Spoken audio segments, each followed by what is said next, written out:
Bonjour à tous et bienvenue sur la chaîne. Je suis Anthony, formateur en développement blockchain. Aujourd'hui, on va plonger dans un sujet absolument crucial pour développer des smart contracts professionnels et sécuriser la gestion des rôles et des permissions on-chain. Imaginez-vous, vous déployez un smart contract qui gère des millions d'euros.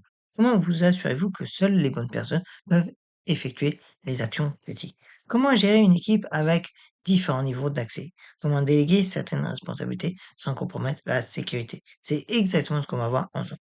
Au programme, on va voir pourquoi gérer les rôles et les permissions, les patterns classiques, ownable, only owner, le système de contrôle d'accès avancé, l'implémentation pratique avec OpenDP, best practices et sécurité et un cadre d'usage réel. Alors c'est parti. Prenons un exemple concret. Vous créez un token ERC20 pour votre projet. Ce token a besoin de plusieurs fonctions sensibles. Donc, là, du coup, le problème, c'est que si ces fonctions sont publiques sans restriction, n'importe qui peut créer des tokens à l'infini, mettre le contrat en pause et voler à la FS. Et c'est une catastrophe. Dans un projet blockchain réel, vous avez différents acteurs.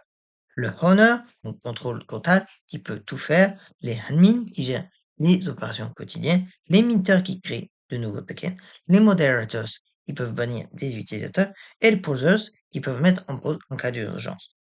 Chacun a besoin d'accès spécifique, ni plus ni moins. C'est le principe du less privilege. Donner uniquement les permissions nécessaires. Mauvaise gestion égale désastre réel. En 2016, avec le DAO, donc, il y a eu pas de permission appropriée, donc 50 millions de dollars volés. En 2020, YAM Finance, la clé admin est compromise, donc projet Squid. En 2021, Poly Network, le contrôle d'accès est défaillant, donc 600 millions de dollars acquis. La gestion de rôle n'est pas optionnelle, c'est vital. Non, maintenant on va voir les patterns classiques. Et le premier, c'est le Honorable, le basique. Et c'est le plus simple, parce que un seul propriétaire qui contrôle tout. Donc, on enlève ça et je vous mets le code. Donc, le constructeur, là, je vous le mets là. Bon, hop, voilà. Je vous le sélectionne. À la création, celui-ci, c'est celui qui déploie, pardon, qui devient owner. Le modifier only owner, eh bien, il vérifie que le message sender est l'owner. Ensuite, il y a transfer ownership qui permet de transférer la propriété. Je vais vous montrer une utilisation basique. Hop, EMS. Hop, voilà, c'est mieux. Donc, du coup, les avantages, c'est simple à comprendre. Le coût en gaz est suffisant pour les petits projets. Mais il y a des inconvénients tels que un point de défaillance unique, pas de délégation possible et pas du tout flexible. Maintenant, on va voir le pattern numéro 2, le Honorable Open Zeppelin. C'est la version professionnelle Battle Tested. Donc, je vais vous montrer le code. Donc, hop. Donc, du coup, au niveau des améliorations importantes, il y a le Finance Ownership. Donc, ça. Du coup, ça abandonne la propriété, ce qui rend le contrat immuable. Et à l'Event Ownership Transferred, pour tracer les changements, les validations renforcées et un code audité et sécurisé. Donc c'est parfait pour les NFT collections simples, pour les tokens ERC20 basiques, pour les petits protocoles, mais c'est insuffisant pour les défis complets, pour les DAO et les projets multi-signatures. La Rolls-Royce, maintenant on va voir la Rolls-Royce de la gestion des permissions. C'est ce qu'utilisent les gros protocoles DeFi. Le principe des rôles identifiés par des bits en deux attribués à des adresses. Je vais vous montrer un setup basique. Hop, donc là. Donc, le default euh, admin role, c'est le super admin. Il peut gérer tous les autres rôles. Il y a les rôles personnalisés. Donc, identifié par KECAG 256 d'un nom, et chaque rôle peut avoir plusieurs adresses. Donc, c'est vraiment très simple. Donc, je vais vous montrer une utilisation pratique. Hop, hop, hop là. Voilà. Donc là, il y a tout le code du nouveau. Donc, en scénario typique, il y a le déploiement. Le créateur a default admin role. Le setup, ensuite, où l'admin donne meter role à l'équipe dev. Ensuite, en troisième setup, il y a l'admin qui donne poser role au security team. En quatrième, il y a l'opération. Donc, les metters peuvent miner, les posers peuvent mettre pause.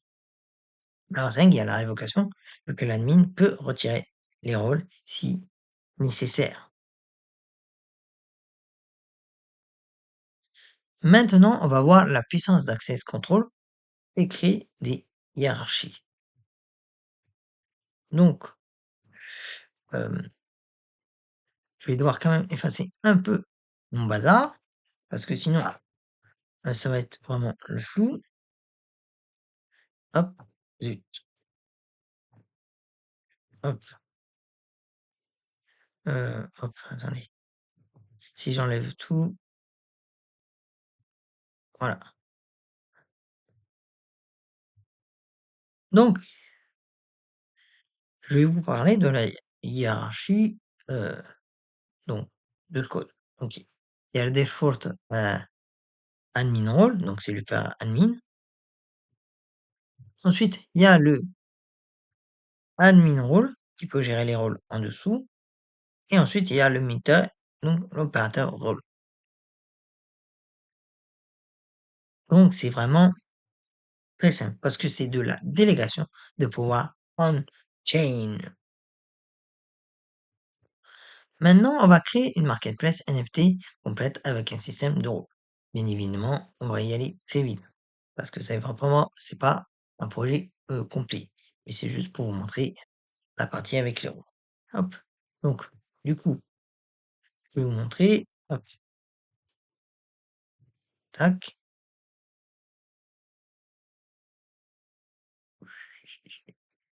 Il y a pas mal de codes, comme vous pouvez le voir. Donc, il y a les imports, il y a la définition des rôles. Ensuite, il y a la structure, les états, les events, le constructeur avec, bien évidemment, les déployeurs, la hiérarchie, les fonctions publiques. On vérifie l'ownership. Ensuite, on calcule vraiment les fees. On se fait du NFT, paiement. Ensuite, il y a les fonctions modérateurs. Donc, quelques bannies. Ensuite, il y a la fonction annuler, la fonction fee manager, il y a les fonctions admin, donc fee manager, modérateur et autres. Donc c'est vraiment très très très très simple, même s'il y a quand même pas mal de code. Donc je vais vous redire un peu plus en détail quand même les éléments clés. Donc il y a les trois niveaux de rôle déjà, avec default admin pour le genre, l'admin pour la gestion quotidienne et le modérateur ou fee manager pour les tâches spécifiques. Il y a la séparation des responsabilités, parce que les modos peuvent bannir les users, les fils managers gérer l'économie et les admins gérer les équipes. Au niveau security, on a le retency quoi sur les paiements et la vérification d'ownership et une limite sur les fees, ce qui n'est pas négligeable. Maintenant, on va parler des best practices. Donc, le premier, list privilege. Donc, règle d'or, donnez le minimum de permissions nécessaires. Je vais vous montrer un mauvais exemple et un bon exemple. Donc, hop, mauvais exemple.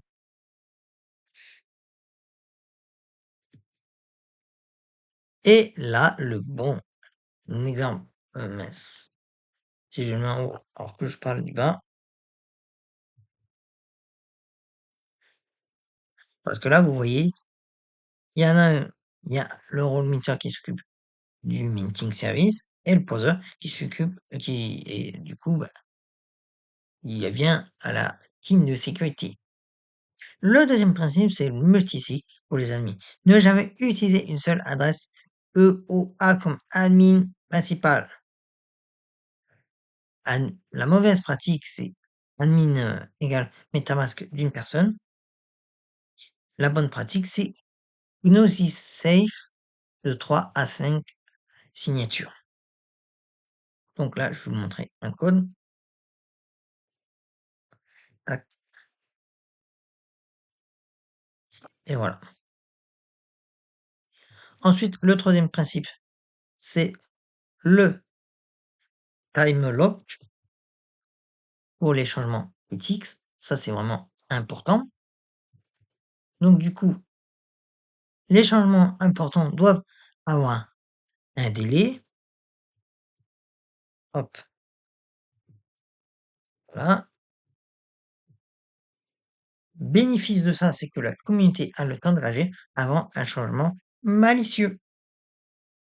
Le quatrième principe est Event pour la traçability. Loguer tous les changements de rôle. Ce n'est pas optionnel.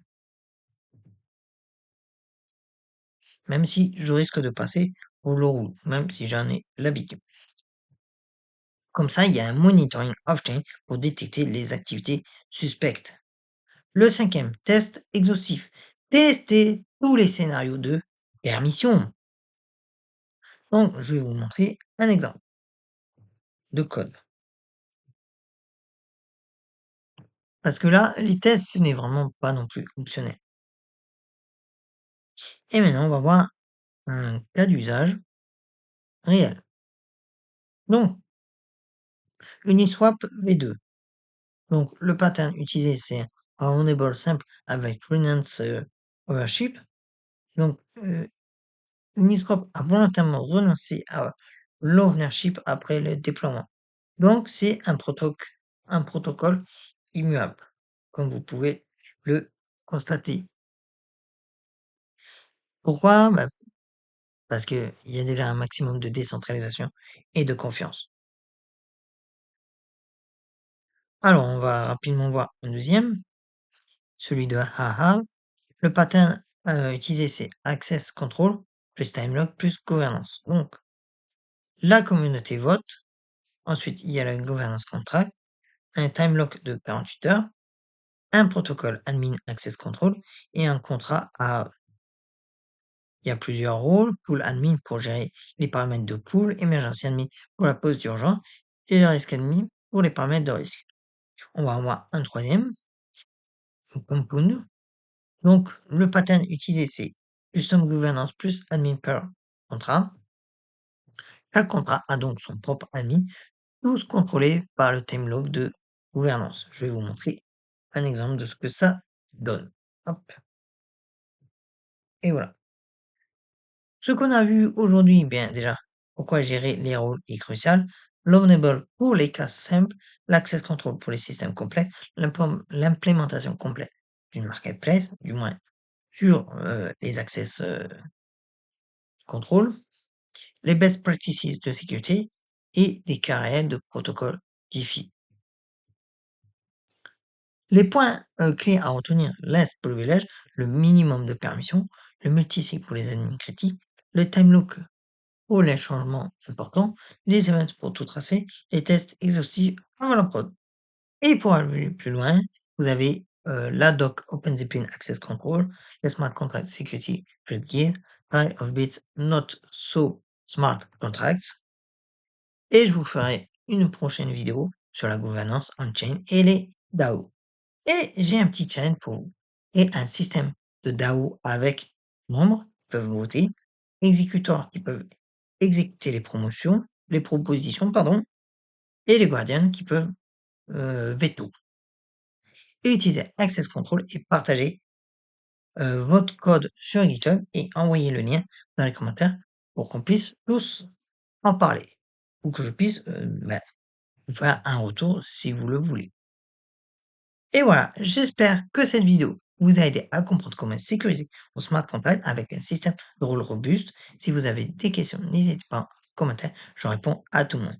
Likez la vidéo si elle vous a plu, abonnez-vous pour ne rien rater, commentez vos questions ou cas d'usage et surtout codez de manière sécurisée. À très bientôt pour la prochaine vidéo. Salut!